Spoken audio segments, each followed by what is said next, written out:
Well, hello and welcome back to another episode here at the SteelerFury.com podcast. I am your host, Jeremy Coleman. You know me as Smith is Smoking on the Message Boards, joined by the best co-hosts that money can't buy, and Will Massack, you know, as Bradshaw to Ben, and Corey Karbowski, Corey 39. Well, gentlemen, the one thing that I'm very happy that I got for Christmas this year was that Rudolph delivered me the gift of not having to sit all weekend having my sister and brother-in-law be insufferable Bengal fans all weekend long. So I actually got a gift I did not think I was going to get. So I kind of enjoyed this win more than I thought I would, actually. But I mean, surprised we got the win for sure. Let's kind of dive right in. I guess my prediction of Rudolph not getting the sleigh off the ground was inaccurate as it ever could be with big plays to George Pickens all day. I mean, yeah, guys, just kind of Will, I'll go to you first. Kind of what are your thoughts about how Rudolph came into the game, actually looked like a NFL quarterback for the first time in two plus years as far as starting goes. I think the last start was a Detroit game back in 2021. What were your thoughts on his performance? Well, first the good. It was a nearly impeccable performance for him. He did. It was basically the game of his life from the standpoint of, he might never get another chance in the NFL had he played poorly. So, kudos to him for stepping up and doing, and putting on a kind of performance that makes people think, oh, maybe he actually can play. He might have made himself some money for next year because nobody wanted him at the beginning of this year. But I think simply based on that performance alone, it looks pretty good on paper. He might get another contract out of it. The tempering, let's temper our enthusiasm a little bit. Rudolph, when he first started playing for the Steelers, you might recall, actually played pretty well in the early part of his starts. And it was sort of like with each start, he got progressively worse until he was replaced by Duck Hodges, who did the same thing. Came in, started out, looked pretty good. And we were like, wow, great, we got Duck in now. And he got worse and worse and worse. And then they put Mason back in, and he got worse and worse and worse till finally, he got benched against the Bengals at halftime the last time they played. So, that's one tempering thought. The other is Cincinnati had been on a winning streak and had been playing pretty well, but they have defensive problems in the past game. Not as good as the sum of their parts. I'm not really sure what's wrong, but I remember that we put up 400 plus yards of offense against Cincinnati the last time they played. So it's just a function of a team they play well against and whose defense isn't so good. But hey, we'll take the win. We'll take Rudolph performing really well. And some of the downfield throws in particular were really on the money, which makes a huge difference. Yeah, Corey, I mean, what are your thoughts about him just kind of leaping above our expectations this week? Sorry, I keep trying to throw in like funny. See what you did there. Yeah, Rudolph, the red-nosed Ranger leaping. Yeah, I got it. Funny little anecdotes there. Gotcha. Corey, sorry, continue. Yeah, I mean, I'm not really. It was a good performance. I mean, there's no taking that away from him. I question how sustainable it is. It felt more like a lack of decency for the Bengals defense than us really just showing them things that we haven't shown them before. I mean, it is what it is at this point, in my opinion. It's how likely is it that we're going to make the playoffs, and will this team go anywhere even if we do? The answer is, probably no for both. But, it was fun seeing some bigger plays than we've seen with Kenny, which kind of shows you where Kenny is as a, second-year quarterback we drafted in the first round. So, I mean, I don't know. It kind of made me less high than or more low, I guess is the better word, more low on Kenny. But, it's kind of one of those performances that I appreciate in the moment. You like a explosive win, but I'm just not sure, long-term what changes. Yeah, I mean, we've said it on here before, quarterback generally gets 3 games before he reverts back to the mean or, teams start to figure him out or whatever. And obviously teams have way more tape on Mason Rudolph, than some of these other backups that have come in the league just due to the fact that he's a veteran, even though he has not played a whole lot. So, but color me pleasantly surprised. I went into the game just thinking, okay, maybe if we just keep it close. And then second play, George Pickens off to the race. I was like, well, what is this for shit? And, where has this been all year? And then, as the game goes on, obviously the defense played really well. Will, you said about a guy getting off, just getting his first chance at maybe getting another contract. Maybe Miles Jack did that this past weekend too. Literally, guy that's been on the practice squad for all of a month to get in shape, came in and played pretty dang well for a guy, who he literally said, he was contemplating, his next stages in life. So maybe that, a performance like that's enough just to, bring him around for, a year by year basis, whether it's with this team, whether it's another team at this point.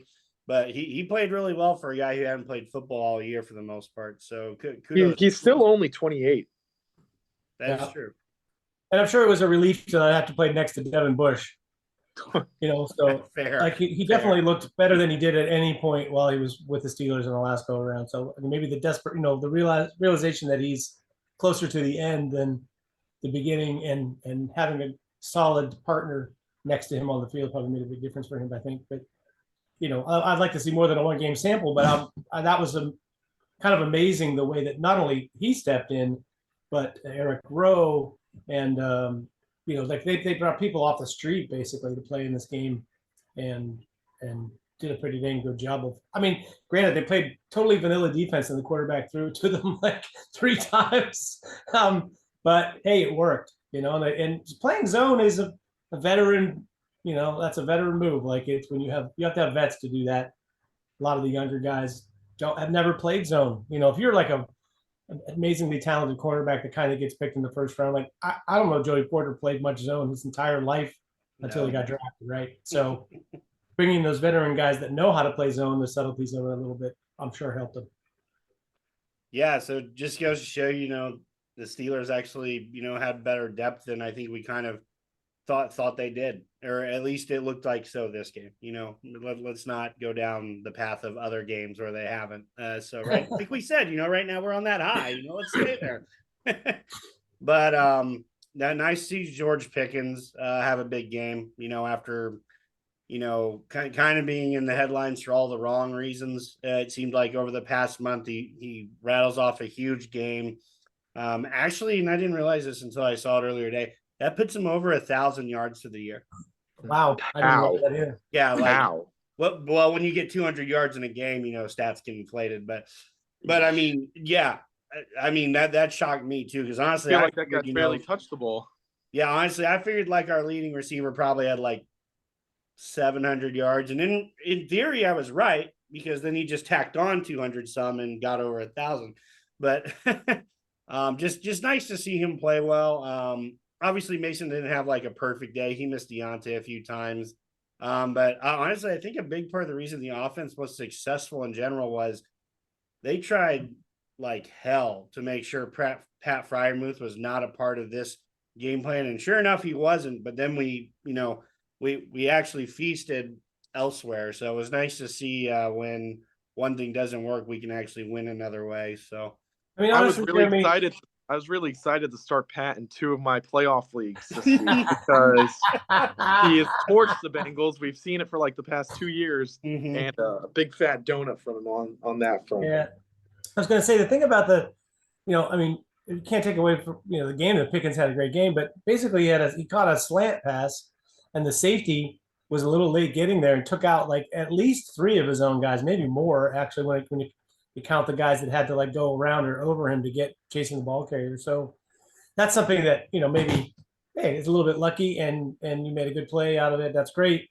And then the deep ball was more like just an amazing catch. That's a ball where he's not open and the ball's accurate enough, and he just made a, otherworldly kind of play on it. So it's like, as far as the sustainability part of it that Corey was talking about, yes, George Pickens can get some balls.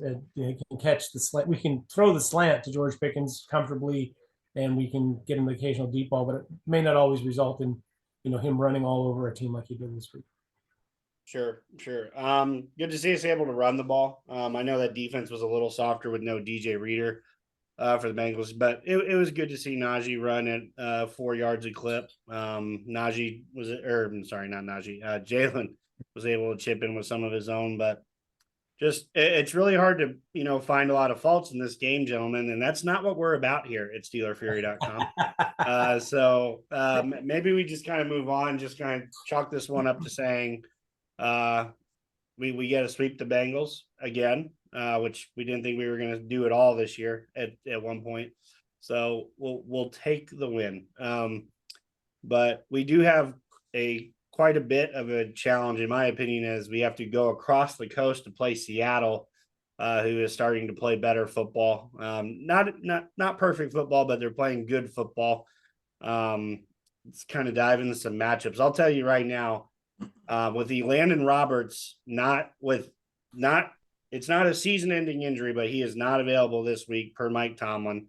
Minka Fitzpatrick is practicing this week. I don't know if that means he will play. We'll see. But I am terrified of our linebackers' ability to tackle Kenneth Walker. If there's ever a running back where we're going to have trouble bringing down, that man runs like a man possessed, man among boys, kind of size, speed-wise, for a guy like that. So I'm definitely worried about Kenneth Walker, just because I think he's a very tough play for our defense. Corey, how about let's go to you for a matchup we need to look out for this week. Rumor on the street is that we might get to play against Devin Bush this week because Jordan Brooks is questionable, and I'm pretty sure what I read was that Devin Bush was supposed to be his replacement. So that's one of those ones where we've watched Devin Bush for 3 years. Well, it was 4 years. He was injured for one of them, so 3, something like that. Yeah, too long. But is he going to come out and have a revenge game, or is he going to look like the Devin Bush we saw for how many years? He's been tweeting about the Steelers all year, so he's been very involved in our results. But that's going to be something just to keep an eye on, as just Devin Bush in general. Well, it's funny you say Devin Bush. The other former Steeler we're going to play this week is Artie Burns. He is looking to start on the outside because Devon Witherspoon is very unlikely to suit up this week. So we're going to be facing not one Steelers washed up first round pick, but a second. Maybe we can get Kenny and steal your thunder there, those bad first round picks. Yeah, I'm not sure. Will he start over Trey Brown? I'm not sure that he will. Maybe not. But somebody has to play the slot. Although Burns got some playing time last week, so I did see him. The best matchup in this game is the one that we haven't touched on yet, which is Mason Rudolph versus Kenny Pickett, because Kenny Pickett apparently will be cleared physically this weekend. The head coach on Tuesday said that it's Mason to get the ball to start, and we'll see. We'll evaluate Kenny's progress, but that's something very similar to what he said the last time that Kenny Pickett was coming off an injury. Okay.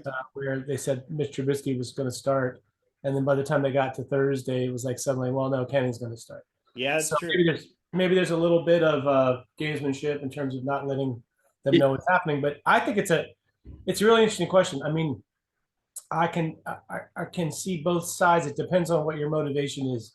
Looking long term, I think I'd much rather have Kenny Pickett start, because I would rather have him start in a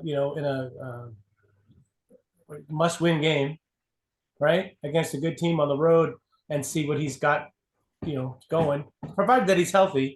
I would rather learn that information or get some data points from that versus just have Mason go out and do good or bad. It doesn't really matter so much, because I'm not really sure he's going to be a part of the team going forward, right? So, maybe they sign him as a backup next year, but I'm not even sure they're interested in doing that. So I'd rather learn about Kenny, but I do think their chances of winning and making the playoffs are better with Mason Rudolph. So it's like, depends what you want. There's a possibility they could beat Seattle this week, and then Baltimore rests all their players and gives the Steelers at least an opportunity to win. Or even if they don't, they have an opportunity to win the next two and be almost assuredly in the playoffs So it's like if the goal is the playoffs and you don't care what happens after that, then you start Mason Rudolph. If your goal is learning about this guy you anointed your franchise quarterback, is he done? Are we moving forward next year? And I feel like if he's healthy and you don't start him, you're basically announcing that he's done. Right. And I have two Steelers. that I want to go ahead. to say. I've got two things. So one, this was a matchup I didn't really think of until just now. I'd be very curious to see Tariq Woolen mirrored with George Pickens, because if there's one corner along with Sauce Gardner in the league that's built to play with George Pickens, it's probably Tariq Woolen. This guy runs a 4.3, 4.2, 4.2, but low 4.2 or low 4.3, high 4.2s now. Long, guy that can really contest at the catch point. That's one that I just kind of like, interesting matchup to see. But who would you rather play if you're Seattle? Like, if you're Seattle's defense, would you rather see Kenny Pickett come back in, or would you rather play Mason Rudolph? I mean, personally, I'd Pickett, wouldn't you?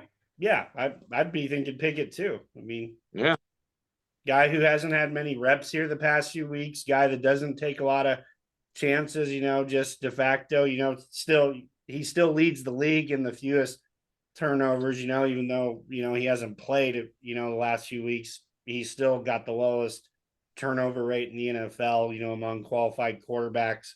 But yeah, I mean, maybe this is the week where, Woolen takes away George, but maybe Deontay gets a little more feature, going up against Artie Burns and who is the other corner, Will? Dre Brown is a guy that can play for them. Okay. Yeah. I feel like if you're Seattle, you're looking at Kenny, you're saying, if we can put up 21 points on offense, we probably win this game. Whereas Mason Rudolph, you could stop him for 8 out of 11 possessions, but if those 3 result in big play touchdowns, then that's 21 points right there. So, I feel like that's just something to look at with Kenny, where the other team can say, if this guy plays, we need 21 points and we win. He's never put up, those kinds of numbers. I think they're really, they're similarly, inconsistent, let's call it, defense, the Seattle is to what Cincinnati has done this year, but they're the opposite. They can't stop the run. Right. They're a pretty good pass defense. They got great pass rushers, Boye and Mafe. Now they bring Darrell Taylor off the Leonard Williams with the big ad. Yeah, exactly. So they got some quality pass rushers.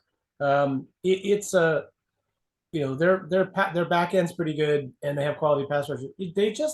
They have guys you look at it on paper and you would think they would be able to be better stopping the run, but they really struggled last week against Tennessee. And I could see this being a game where it doesn't. I don't imagine this is a game where you're going to get a bunch of downfield shots like you did against Cincinnati.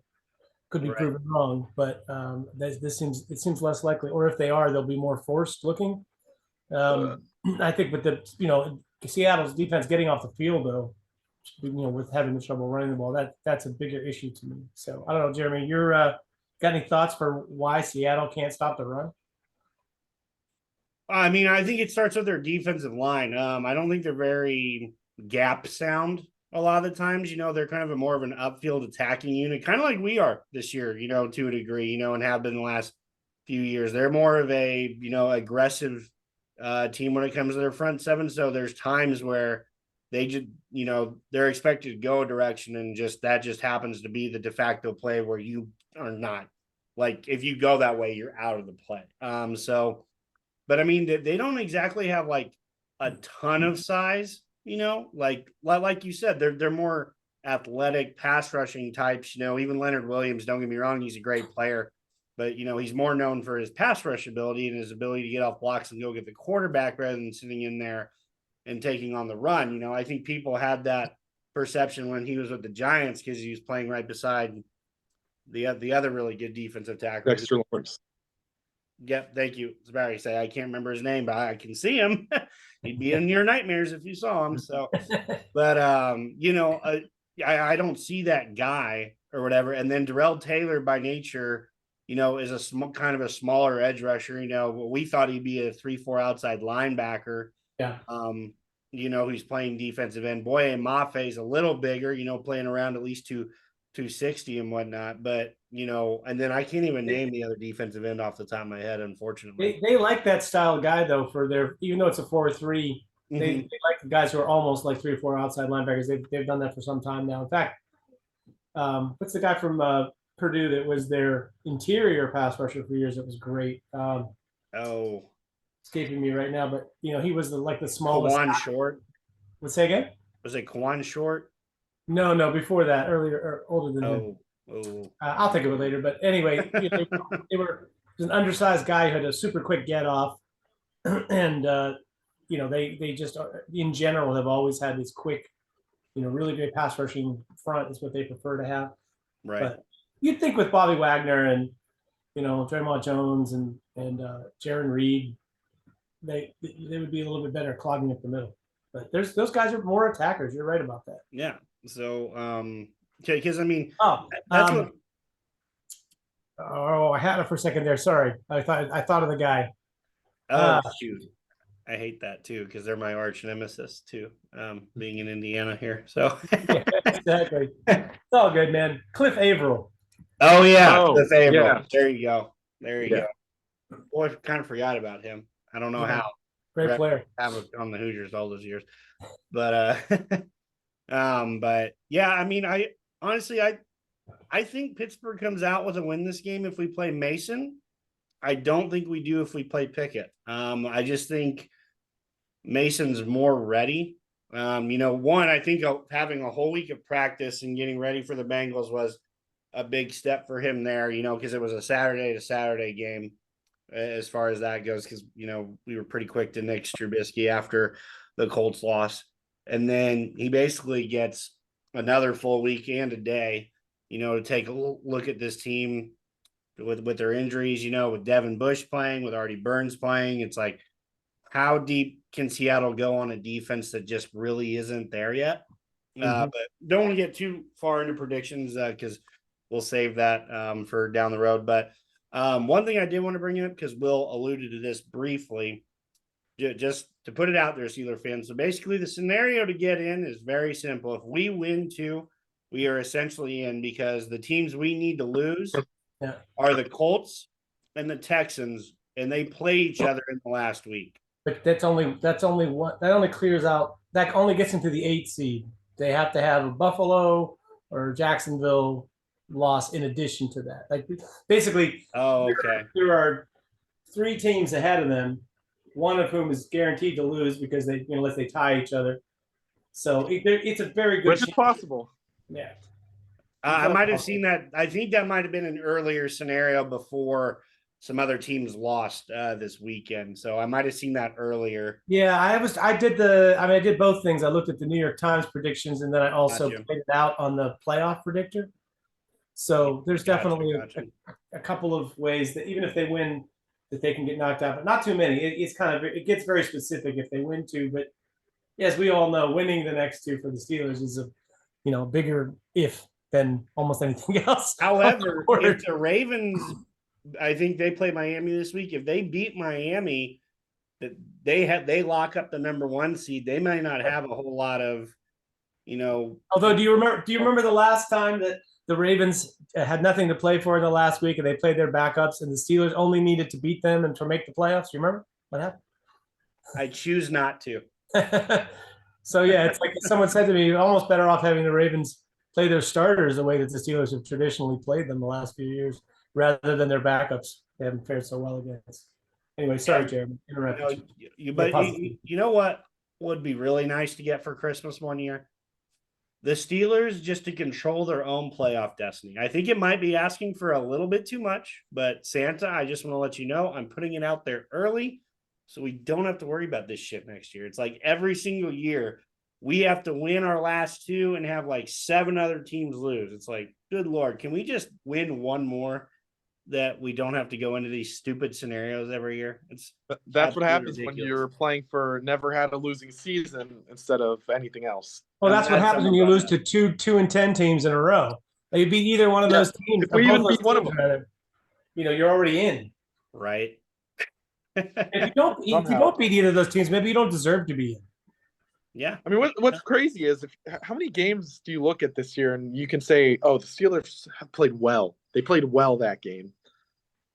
Maybe this It's not past, many. yeah, It's like the last game, and two? before that, I mean, both against the Bengals. yeah.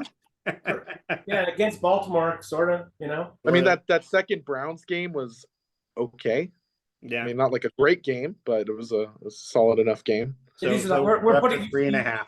You guys are putting together the highlight reel for the Steelers this year. All AFC North teams, though. I mean, say that much.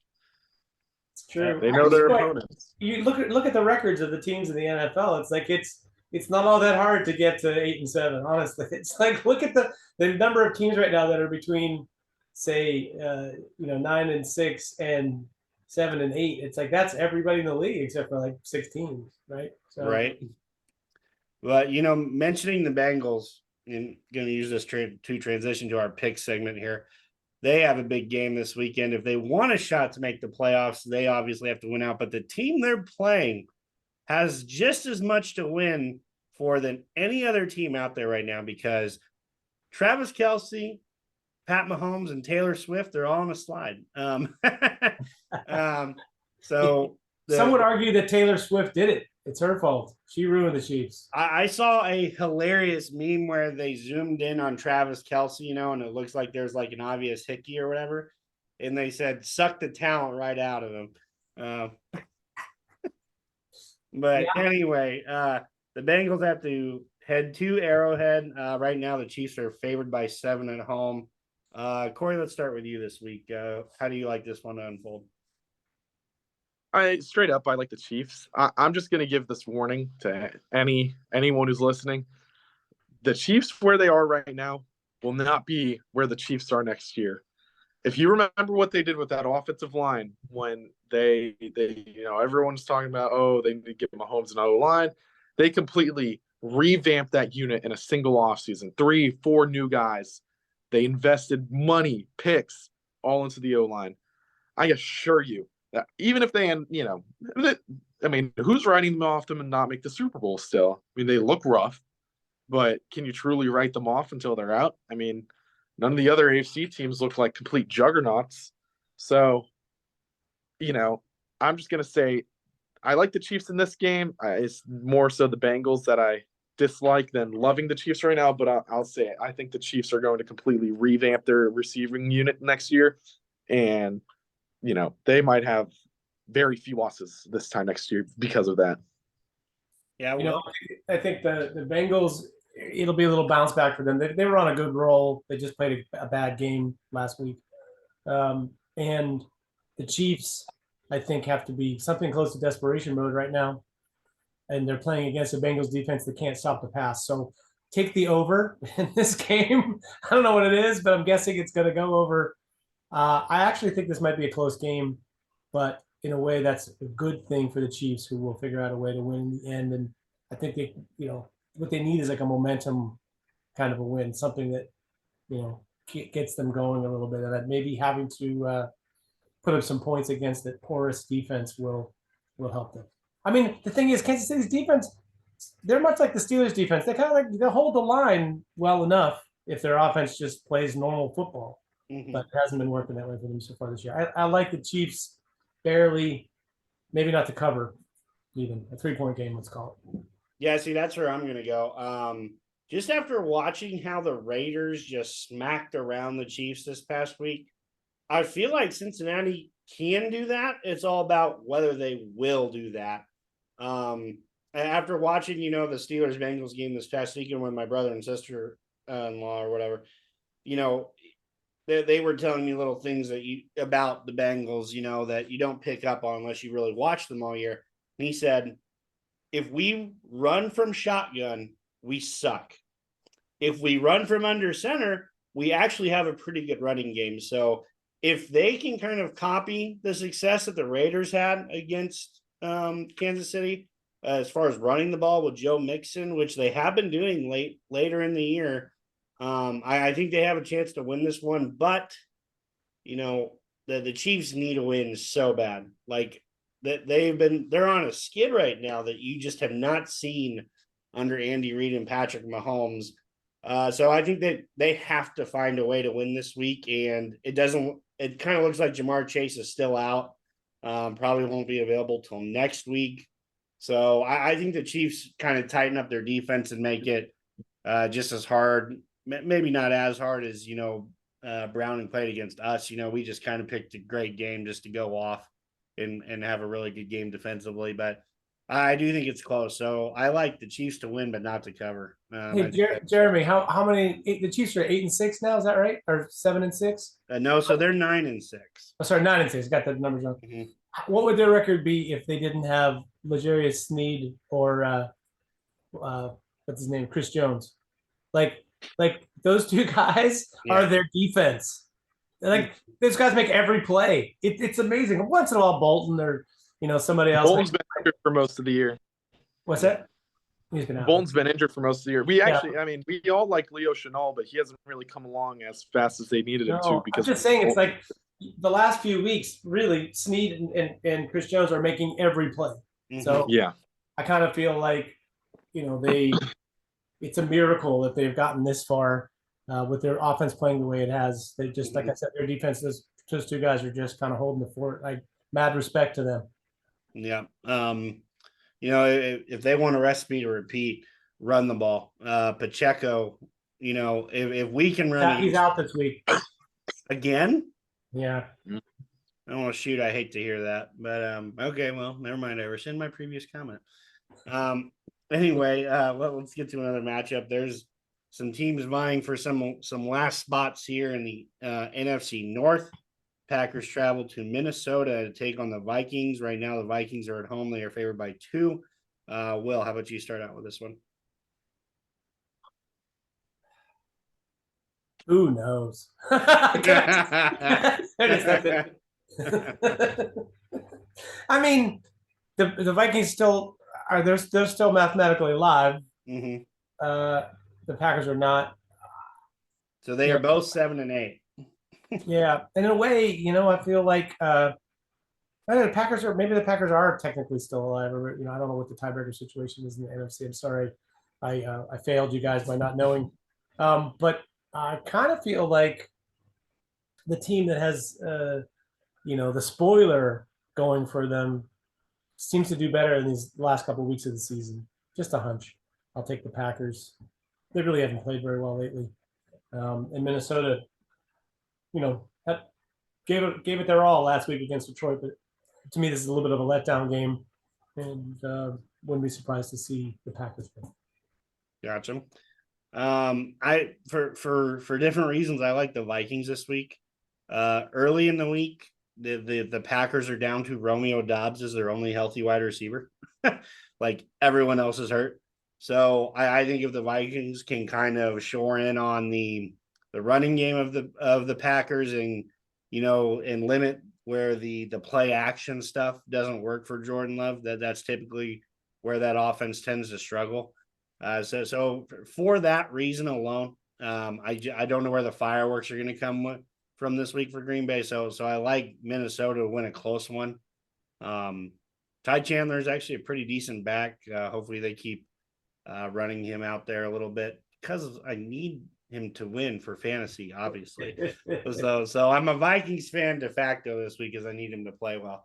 But Corey, what are your thoughts on this one? Yeah, pretty simply, I'm just going for the defensive coordinator matchup, which is Flores versus Love.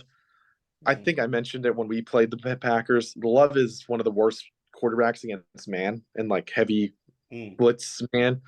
You can chalk that up to receivers, you can chalk it up to Love himself, but it's just a thing that's been true for ever since he's been playing. So I'm going to go for the Vikings pretty much simply because of that. I like the Packers. I think they've got some pieces for the next couple years that they can lean on, but in a vacuum, looking just at this game, I don't think Love is going to overcome his man issues, especially with the receivers he has available to him. They've faded quite a bit. I mean, they're like several of these teams. This week the teams like the Packers and who else I was thinking? Oh, the Jaguars. I mean, like these teams are like a shell of what they were a month ago. Yeah, no, definitely right. And another team that plays on the West Coast we may talk about later. Right. Let's go for a matchup of NFC heavyweights at the moment. Heavyweights in quotation marks. Detroit is headed to Dallas. That's the quotation mark team. The Lions are headed to Dallas. Dallas is favored by 6 at home. Corey, you want to start out with this one? You know, these are two weird teams. I like how you put the heavyweight, in asterisks or in quotes, but I'm having trouble buying into the Cowboys right now. I feel like every year this is how they go, where they look strong, then end of the year they kind of fizzle out, they sneak into the playoffs, and they have some close loss to a team that's not one of the cream of the crop, but still a solid team. I feel like we're just square in the Cowboys struggling late phase. So, I'm going to leave with the Lions. I think the Lions are a little better, but it's more so lack of belief in, crunch time Cowboys. Fair. Well, what are your thoughts? Oh, I think, the blueprint for beating Dallas is to run the ball well against them, slow down that pass rush. But the Achilles heel of Detroit is Jared Goff under pressure. So it's kind of like, are they going to be able to run it well enough to be able to keep Jared Goff from having to make plays on third down? Because I don't like that formula either. So maybe take the under. This would be whatever the number is. Take the under. I think that both teams are going to probably struggle to put up a lot of points. But Dallas has a way of, they kind of, I don't know, in a way they outperform my expectations sometimes, even if they don't win. It feels like they're playing better than Detroit is right now, I think. Gotcha. I think they will struggle in the playoffs. I can't imagine them coming out of the NFC. But it feels like when they're all healthy and they all dress and they do their thing, they're a tough out in a way. Regular season football anyway. So I guess the Lions clinched it last week. They have a shot at getting the first overall seed, but I don't think that's really going to happen. So give me the Cowboys in this game. Yeah, I like the Cowboys too, honestly. They had Miami on the ropes, and it looked like they were going to beat them if it wasn't for kind of a last-second field goal to make that game. When Miami's favored by 1, I think that was a final of 22-21 or something like that. But I like Dallas here too. They've got to find a way to win a game, at least one game going into the playoffs. So it's not like they're entering the playoffs just on a completely flat foot. I understand. I can't remember who they played in their division next week or whatever. But, this is the game where it's like, okay, this is the game this is our playoff matchup outside of the playoffs. They've had a murderer's row of schedule too. So it's like they need to win one of these types of games for people to take them seriously. Or else, you're just going to have the media, Stephen A. Smith, everyone's going to be ragging on the Cowboys, if they don't find a way to win at home this week. But that's the also thing. They're at home. When they're at home, they generally tend to play like lights out. So I agree with you. I think Goff's going to be running around for his life a little bit. They're going to find a way to dial up some pressure. And really, Detroit's defense is not great. They're just good or whatever. And they don't have an answer for CeeDee Lamb. CeeDee Lamb's uncoverable for them. I don't really think they have a corner that can stay with him. So I expect Prescott to have a big game. I expect Lamb to have a big game. I expect the Cowboys to. I think I wouldn't say win this comfortably, but I'll say they cover. They win by at least a touchdown in this one. Now we kind of go to the other big game on the AFC side. The Dolphins travel to Baltimore for the first overall seed in the AFC. Will, how about you start out with this one? The Ravens are at home. They are favored by 4. Yeah, this is extremely tough game to pick. I mean, I would have expected the Ravens to somehow split these two games with at San Francisco and against Miami at home. Mm-hmm. Then you watch what they did to San Francisco. I mean, it's like, do we think that was? Yes, they played a great game, but was it a little bit of a fluke also? Maybe.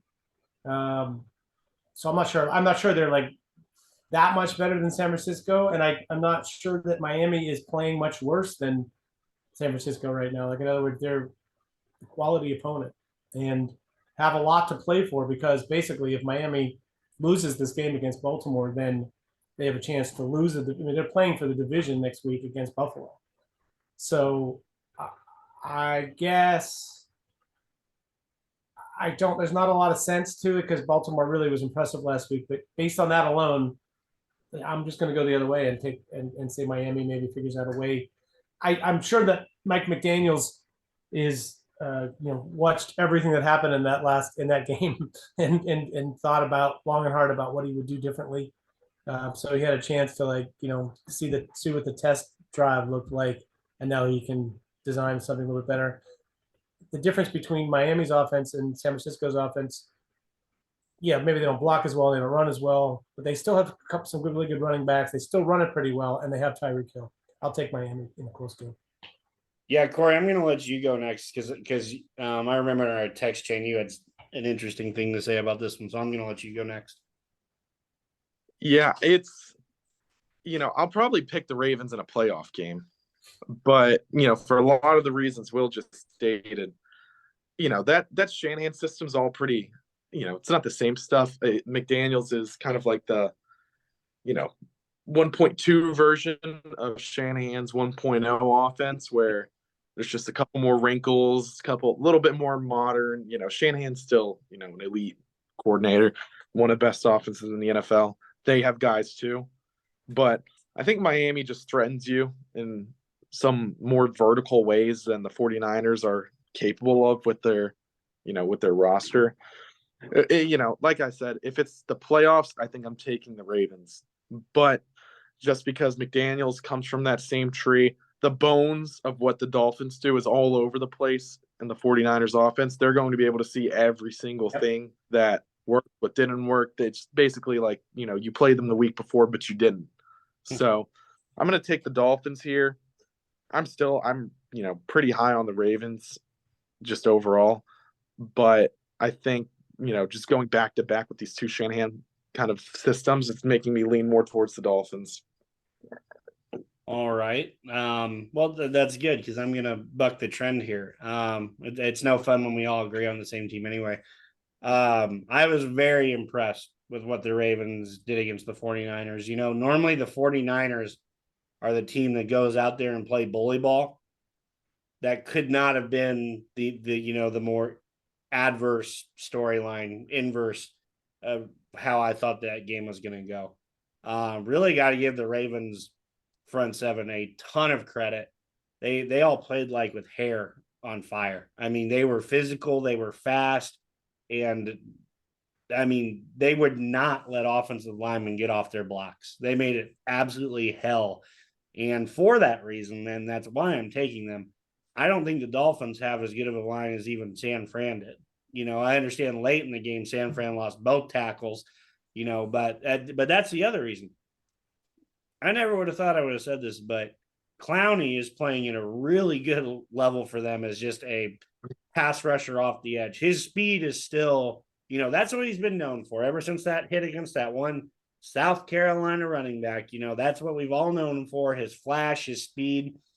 But he has been absolutely terrorizing people this year. And I don't know what's flipped the switch for him, in Baltimore as to where, he hasn't had big numbers or big seasons elsewhere, but he has been playing out of his mind right now. So for that reason, I think the front seven makes it tough for Tua and the Dolphins really to run their offense. I don't think they're going to have success running the ball, which, a decent amount of their play action, their, interesting route concepts are built on the premise that they can run the ball.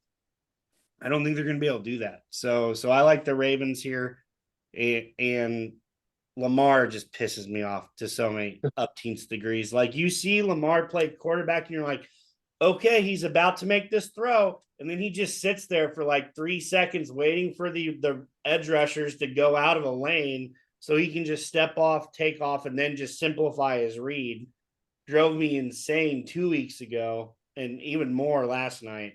It's just like, oh my God. You either hate him or you love him. You love the fact that he's on your team, or you hate that he can never make an on-schedule throw to save his life outside of it. But I like the Ravens. They're just playing incredibly well right now. So I like them there. Jeremy, how about the job that Todd Monken is doing as an offensive coordinator? You come in and like you want to install your system and do all the stuff you know how to do to make offense work, and they hired him instead to come in and just like build a wing of a house that this quarterback is already living in. Like build something in his world that makes what he does easier for him to do, and they've done an amazing job of it. I just feel like they took what he's always done, Lamar Jackson, and given him more space to do it and more opportunities to do it with, and he stayed healthier. And he's the weapons aren't that much better, but they look better. I just feel like that guy's doing it. Their two coordinators are. Maybe Corey can tell me, or you guys can come up with a different set of coordinators, but I feel like they have the best combined offensive coordinator and defensive coordinator in the league. Yeah, well, what's the defensive guy's name? Mike McDonald? Mike McDonald. Yeah, by the way, the joke around the Ravens facility apparently is they tell him not to take any calls with the 412 area code. Well, Pittsburgh had every opportunity, to potentially go after him, but they remained too cheap and loyal to really want to go out and improve their team in the offseason. So that's their own, goddamn fault. Excuse my French. But that's the type of stuff, where you hear about the Steelers being historically cheap and having one of the smallest scouting staffs and coaching staffs in the NFL. And it's like, boy, they are just really behind the times. I think every week on this show, we always say, God, we hope there's a fire sale this offseason where they just fire everyone around on offense and bring in someone who can just run the show and bring in their guys and all that. But there are coaches in the NFL whose sole job is to stand next to the head coach and tell him, is this a good time for a timeout? Is this a good time to go for it? Is this a good time to do, whatever kind of like possession switch or whatever? It's like in baseball, the bench coach, or in a submarine, the executive officer. It's like it's a good role to have somebody who, is willing to like ask you the question. Spend all their time looking at the different situations, looking at what you're good at, looking at all these analytics of what you do well on third and short, fourth and short, just in the head coach's ear, letting you know what the other team's tendencies are. Is like, oh, this team likes going for it on fourth here, where you don't have to worry about that. And that's like, we already have a smaller coaching staff. If you want to ignore adding more assistants to the offensive or defensive side, a coach like that would make the Steelers better instantly. I think Tomlin can focus on being a leader of men, but we're 6 or 7 coaches less than every other staff in the NFL. Not every other, but majority of the others. Right. Tomlin wants to do all that on his own, and it shows. Well, yeah, as Barry say, he's really good at it too. So really, unfortunately, we had an opportunity. We were the closest we've been in years to maybe getting a house cleaning, and then that win against Cincinnati this week, I think, pretty much did that in, right? Because they'll be believing that there's nothing wrong with the offense, and we're going to go with this coordinator and this system next year, and we're going to upgrade some places and we'll be better. It's like if you can convince yourself that there's nothing wrong with our plan on offense or our coaching, then there's never going to be a change. If you had to place a bet, Will, and I gave you the group, Mark Whipple, Sullivan, and Faulkner versus the field, are you taking the field or are you taking that trio? Well, before I answer that question, answer me this question. Percentage chance that Mike Tomlin is not the head coach next year? 0. 1, 2, 3, somewhere less than 5. You guys are convinced there's not even a possibility he walks away? After that game, he's not going anywhere. I don't know. I mean, there is this like small little sliver out there that says, he may get traded away. I call it 10 or 15 because, the guys that he's chasing for some of those, bigger accolades, like Don Shula is a guy that, Mike Tomlin is sort of on pace to catch Mike Shula in wins, or Don Shula, excuse me. I think he already caught Mike Shula in wins, pretty sure. But no, Don Shula, you may not remember, did it with 2 teams. So if when you're a coach, it's like Andy Reid, some of the coaches that have the big reputation in the Hall of Fame. I think Dick Vermeil is in there as well. Were guys that were, they did it. They proved that they could do it again with a different team. So maybe that challenge appeals to him, and he might not fight it too much because it's like it just depends what's in his heart of hearts. If he thinks everything they've been doing is great, they just got bit by injuries this year, and they'll be a playoff contender and a Super Bowl contender next year. If that's what he thinks, then maybe he's inclined to stay. If he really doesn't believe that in his heart of hearts, then I could see him being more willing than usual to make a move, because if Kenny Pickett's not the guy, and you're not going to go forward with Mason Rudolph, it seems pretty likely, then that means you're starting over again at quarterback. You're probably going to have to admit to a rebuild of some kind, or you're going to trade away your whole draft to get Justin Fields or something. Well, none of that's a real good scenario for an old head coach.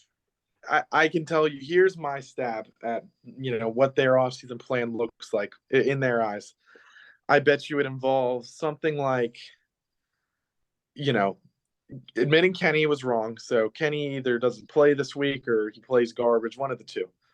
And I can see the headline, Steelers sign Kirk Cousins, plastered right now, where they think if they sign Kirk Cousins that they'll be able to make a playoff push, and not only a playoff push, a Super Bowl push, because they're going to say, oh, Kirk Cousins is better since at least 2018. Yeah, but I don't see that fit, though, because he's a risk taker. He's the kind of guy that, will turn it over.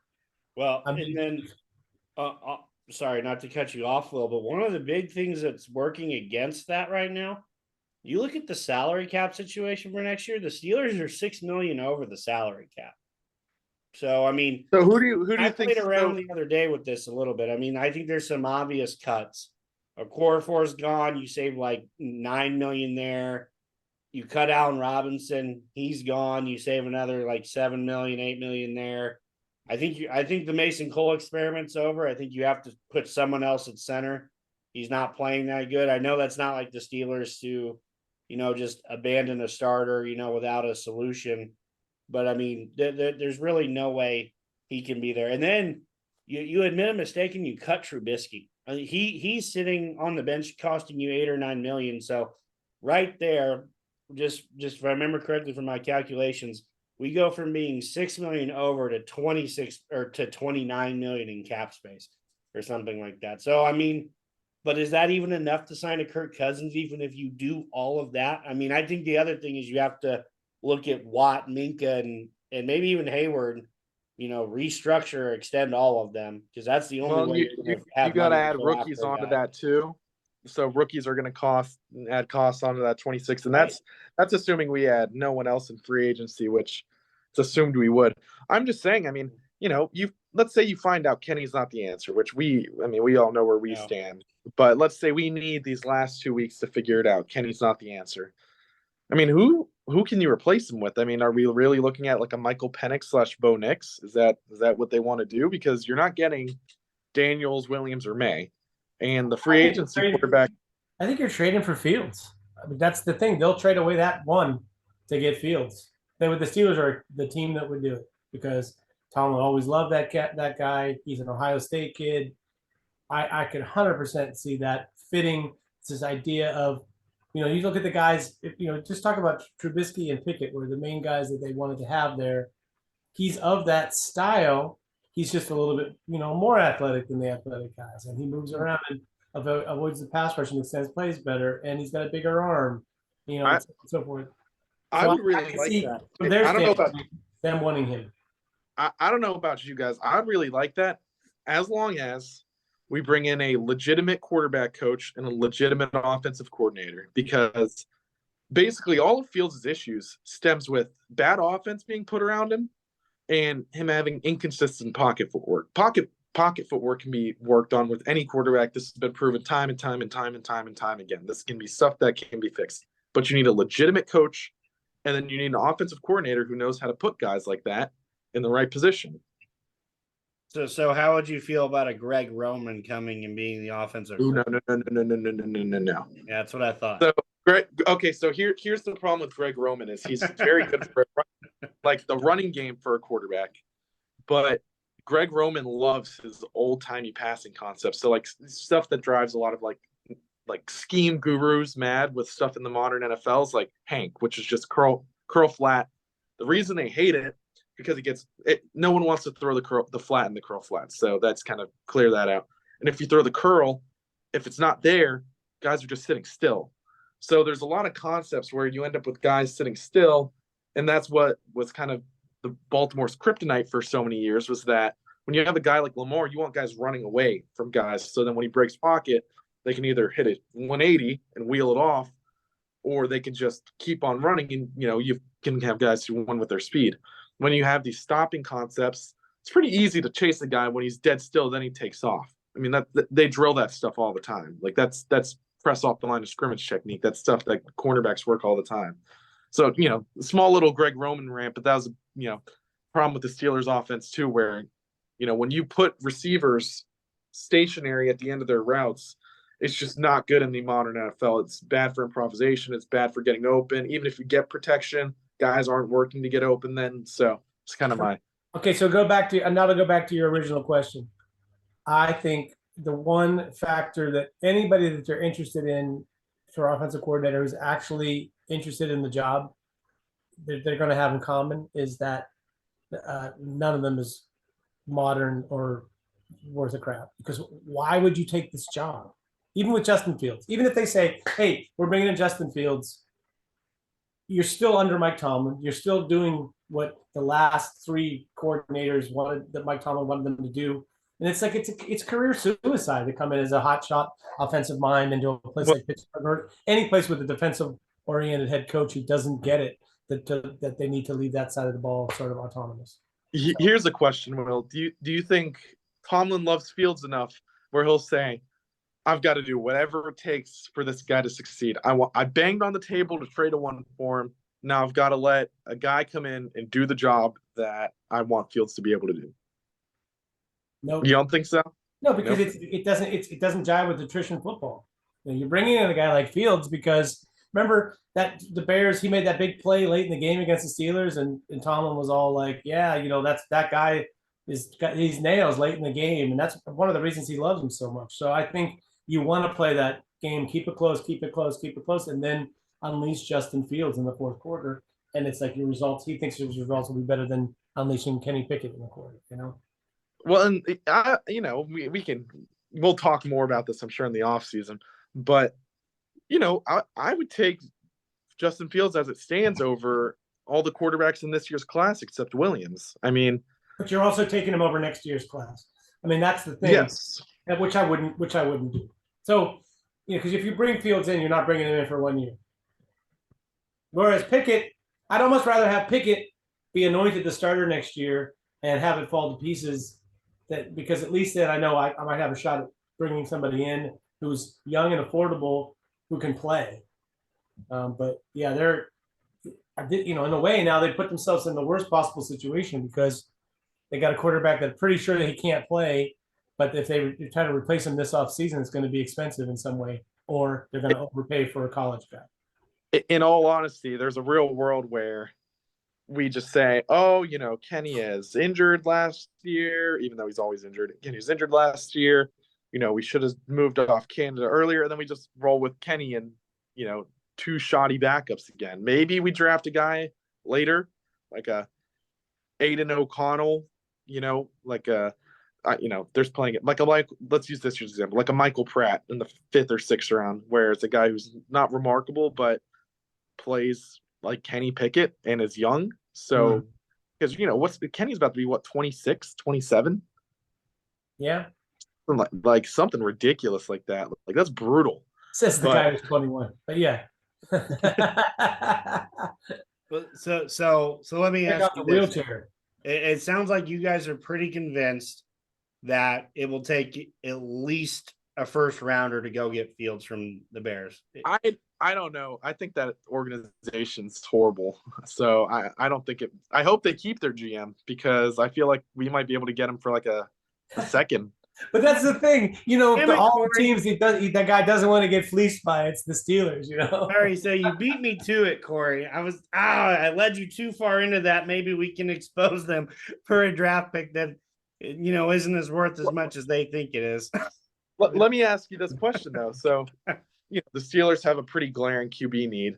How many other teams would be willing to pay what the Steelers can pay for Justin Fields? I mean, I'm not saying we should get in a bidding war, but the teams that, like the Falcons, but the Falcons had a chance to take Fields with this ownership, with this GM, with the staff, and they didn't do it. So, and they didn't do it multiple times. They took Desmond Ridder, who, hands up on. If you weren't so worried about you not having a losing season, you make better choices probably. It's that fear of that not having a losing season that's going to make them sign someone, either overpay for somebody or sign someone or draft someone who's only okay. Like an improvement, but not necessarily something to add. We've seen Jacoby Brissett since he hasn't been signed by the Steelers. Whenever there was that one year where we were all like, "Oh, let's sign Jacoby Brissett." He played for Matt Canada. He we all liked him. Then we signed Mitch Trubisky, and everyone's like, "Oh, okay, take a stab on a guy." But look how that's turned out. So imagine I might actually have a smidge of hope if we had Jacoby Brissett in all these weeks that Kenny's been down. He'd probably be starting over Kenny at this point, but Yeah, well, and since we're on the topic of trade this offseason, and we've thrown it out there that there's let's call it that 15% chance that Tomlin gets traded. What do you get for Tomlin? What is his true worth out there? What's the history of coach trades? Because it's probably going to be more than whatever. I've already beat you to that. So okay, I was about to look it up. I knew this was coming. I call this being led down the path. There have only been 8 head coaches traded since 1970. They pretty much all involve at least a minimum of a first round pick. So it's at least a 1. Now, if you go back, how many since 2000? Okay, yeah, all right. Let's do that. So there, since 2000, believe it or not, 5 of the 8 have happened since 2000. In 2000, Bill Belichick was traded for a first, a fourth, and a fifth to the Jets. In 2002, John Gruden was traded to the Tampa Bay Buccaneers for 2 first-round picks and $8 million, which, believe it or not, I didn't realize you could do that. I thought that was only a baseball thing, for where you cash trade like water coolers and stuff. Because there's no salary cap. There's no salary cap for coaches, right? So as Barry says, buy my soda for the team next year. Total Oakland Athletics move type move there. In 2006, Herman Edwards was traded to the Chiefs for a 4th-round pick. So that's kind of the one outlier there. It's Herm Edwards. Yep. It's kind of the same thing in 2019 when Bruce Arians was traded to from the Cardinals to the Buccaneers for a 6th-round pick. And then obviously the most recent one, Sean Payton, was traded from the Saints to the Broncos for a 1st and 3rd-round pick. Yeah, so you're talking about Payton or Gruden. That's the equivalent. I mean, the only difference is the Steelers would have to extend him first in order to make that. I thought he has 1 more year. He does, but what I'm saying is a team's not going to give up a first-round pick for a coach that's only under contract for 1 year. Yeah. Oh, okay. So I think it's got to be a sign and trade kind of deal, or there has to be an understanding that he's going to sign a deal as soon as he gets traded. Which I think if that happens, I don't see the sign and trade. I could see Tomlin having this would be set with the agent basically beforehand. I don't know if it's tampering or whatever, but I feel like that's something that's not going to be enforced, where if Tomlin wants to go, he would have a deal set in place and it's on the Steelers to get it figured out. I'll say this, the floor has to be that Sean Payton trade, I'd imagine. Sean Payton has been out of coaching for about a year. I would guess, either a 1st and a 2nd, maybe a 1st, a 3rd, and a 4th, something where it's like a little bit of value added from that 1st and a 3rd. But I mean, from our point of view, that's probably going to be the best outcome, right? So who out there is willing to do that? I mean, the one obvious one that's already been floated out there by Jay Glazer is that Washington would be a good landing spot, and Carolina. Those 2, I think, would be Carolina. And both those owners are going to be willing to make Tomlin the highest paid coach in NFL history, other than Belichick GM salary, whatever that is. And to build off that, Corey, not to mention the owner of the Carolina Panthers was a former minority owner of the Steelers, as is the current owner of the Washington Commanders. Oh, really? I didn't know that. Josh Harris is. Yeah. You know what? And I'm not curious. know I'm that. looking at. Does anyone know if Mike Tomlin has ever commented on Bryce Young? Yeah, I Because don't remember. I mean, that would be sort of the key to that too. But you know what, though? If he goes in there as a coach, they don't have to keep Bryce Young. well, they don't. But I'm saying, not my dude. you know, we've seen Bryce Young play. Tell me, does Bryce Young seem like the kind of quarterback he would like? Yes. Yeah. So, I mean, that might be a big, like the Sam Howell. You know, if you're the Commanders, you're getting rid of Sam Howell. He would never have Sam Howell play under. No, you're going to draft one of those top 3 guys in the NFL the next year. But Well, so I mean, when you're looking, other interesting part to this, though, Carolina has no first round pick. They traded that away. So are we taking a future deferred first? And then in Washington. Oh, crap. Yeah, that's trouble. Forget that. Scratch that deal. So Washington. Well, you're saying seems like scratch the that logical deal, spot. but that might make it more likely to get it off Carolina, where they say where you can almost get a little more if you're the Steelers. Tepper seems like the kind of, because Tepper's overruled his GM before. So if Tepper wants Tom, Tepper might say, screw the picks. Let's get Tomlin in here. We don't have to replace our QB. We figured that out with Tomlin. We have our QB. We just need to figure out the rest of the stuff. Bet you Andy Weidel goes over. Yeah. If Tomlin gets traded, I bet you Andy Weidel goes with him. I'll say that. Andy Weidel apparently is up for the GM job in Washington. So. Oh shit. Oh. Well, I hate to see that, just because it feels like Weidel's been kind of the guy behind the scenes that has really kind of changed how the Steelers have drafted. I'll say this last 2 years, but I don't think it's possible for us to know, because the rumor is that Khan's put so much work in since he got into the NFL in player scouting, but there's no way for us that aren't in the scouting room or in the org to know how much is either one of them. But I do think the insight that I gleaned during the last draft process and interviews and hearing what other people had to say about him, that his opinion I think I trust a little bit, is that he is like, he's passionate about it the way that we are. Like, so in a way, I appreciate that. I think the way that Khan, I almost trust him as somebody that has been so willing to learn and so passionate about it, and has that that energy to continue to get better. I don't mind that in the GM. Yes, I would love to have Andy Weidel's experience and so on and so forth. But there are other guys who are something like Weidel.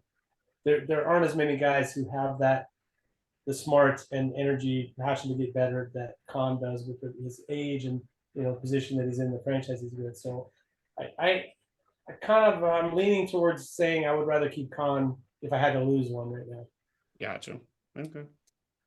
All right. And I would lean towards I like Weidel. I'd rather keep him, but I mean, we could see the writing on the wall. Weidel's had nothing but praise since he got this, director of college scouting, and he's the assistant, whatever title he has. It's like a weird one. Yes, but I'm well aware it's a lot tougher to find guys who are kind of cap wizards, and then he also apparently has put in countless hours of work just learning. So smart guy like that's probably the guy. Nothing against Weidel, but when you have good guys, they end up leaving, which is why none of our coordinators have ever been good. Like let's say Terrell Austin gets fired. Is anyone banging at the door to hire him as a DC, or does he find somewhere where he might be a DB's coach? Like that's see if Washington will trade for the entire coaching staff. How do you feel about that? We'll have to give them an extra. Well, let's say this. We need to pick this game at some point. But how many guys does Tomlin take with him? Dunbar? Maybe. I think a new head coach has got to have the opportunity to bring in anybody he wants to bring in, basically. Yeah. So I mean, if Tomlin was traded, he's going to take. He's talks high of Terrell Austin, but it'd be interesting to see if that's blowing smoke, or if he actually thinks that highly of him. Yeah.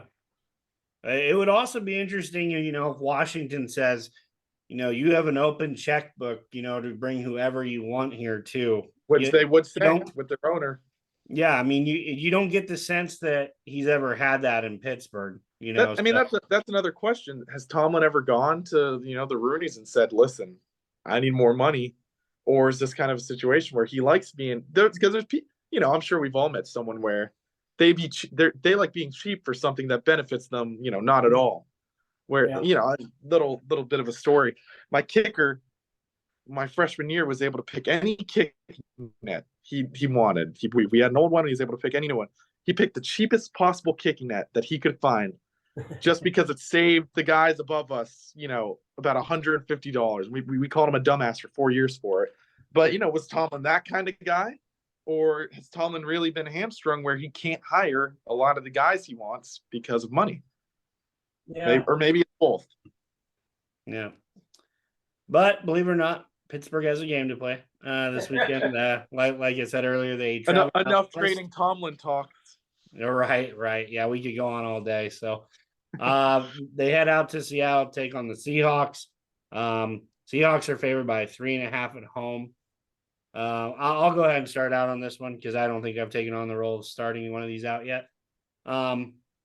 I think, things kind of come crashing down, revert back to the norm. We don't do quite as well, as we did this past week. The Seahawks are one of those teams that I think can give our team just a lot of difficulties, especially on defense. I mentioned Kenneth Walker earlier, extremely tough to tackle, but then they have receivers that can get vertical and break you in the ankles all in the same play. DK Metcalf is, a Greek god with his ability, get down the field.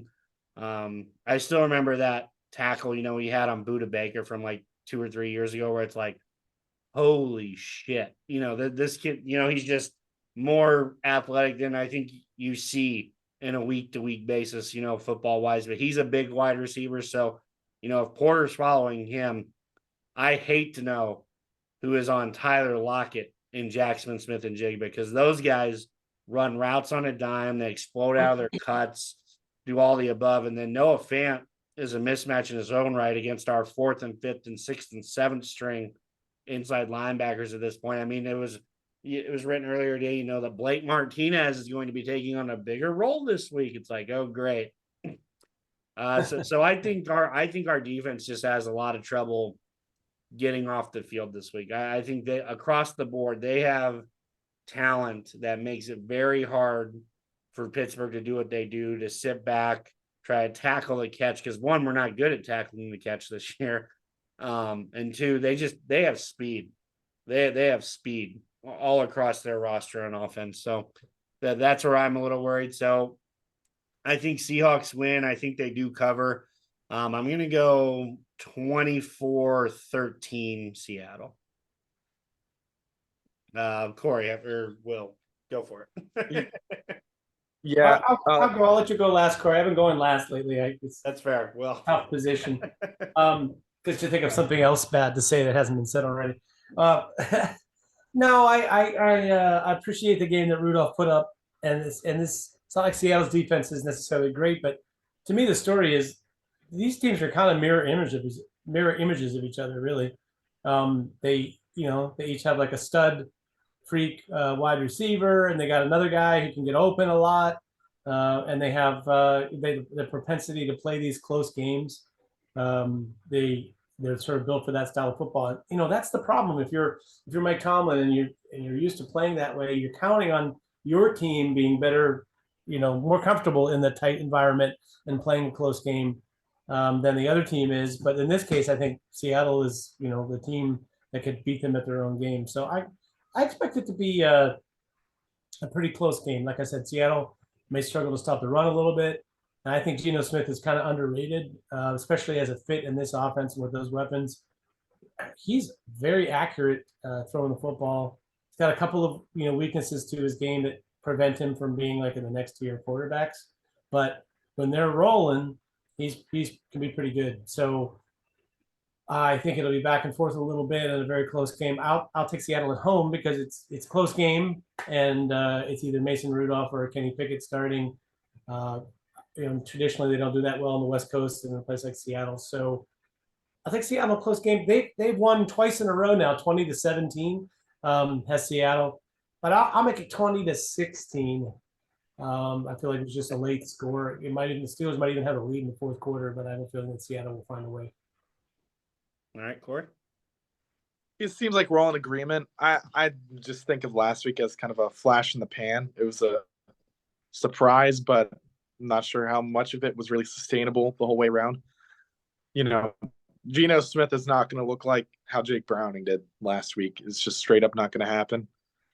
I I don't like us being on the West Coast.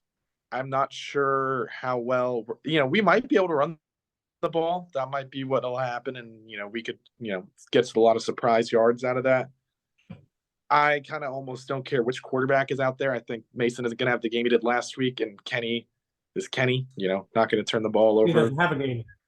Yeah, I mean, but I like the Seahawks here. I'm going to lean 23-13. I think that the Steelers offense will just struggle. I just have trouble seeing us doing much of anything that's that good.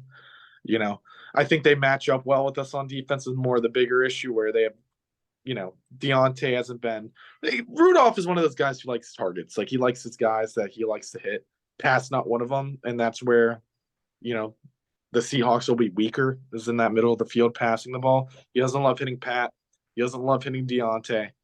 He really likes kind of like Pickens and Allen. So, I think the Seahawks match up better with those guys. So, there's a world where we win this where we could run the ball, keep them off the field, win a close, ugly one. But I'm going to think it's just a overall flat offense and, Seahawks get their handful of big chunks and get some field goals and touchdowns. Gotcha. Well, whatever the Steelers do, just don't pull a Jair Alexander. Did you guys hear about that? He almost had the Packers in a situation where they were going to be on defense to start both halves. He went out there, and instead of deferring, first off, he was not a captain. He should not have been out there. But he literally said, we want to put our defense out there. Oh, my God. Meant that I can't remember who they were playing, but the other team could have received the ball in both halves. So that's happened before. For sure. But I found that very funny and wanted to work that in tonight. So just it's not one quick thing about Mason Rudolph. When he's had issues, the things that developed with him as he sort of, like his play petered off as a continual starter was when he had a dirty pocket. So it's like the problem is his feet in the pocket and his pocket sense tend to get, like Kenny Pickett, he's bad in a clean pocket. He works himself into a frenzy and works himself into trouble. Mason Rudolph is kind of like the opposite version of that, where when he doesn't have a clean pocket, then he moves it oddly. He gets off balance. He steps into tighter spaces and makes some off balance throws that have gotten him in trouble in the past. And so this pass rush of Seattle, that to me is a big factor in why I picked the game. I forgot to mention that. Mm-hmm. No, that's a good point. So Dan Moore, time to step up, buddy. You're the worst pass blocker in the NFL, son. So time to either step up or find a new job next year. Wherever Tomlin goes, he can take him. Yeah, right. Yeah, we'll trade him to Washington too. God, we'll just trade a ton of people to Washington just to start over. Well, thank you again, Steeler fans, for sticking with us here at another episode here on the SteelerFury.com podcast. I'm your host, Jeremy Coleman. You know me as Smith is Smoking on the Message Boards, joined by Corey Karvowski. You know him as Corey Theory 9, and Will Mastek, most Brad Shot of Ben.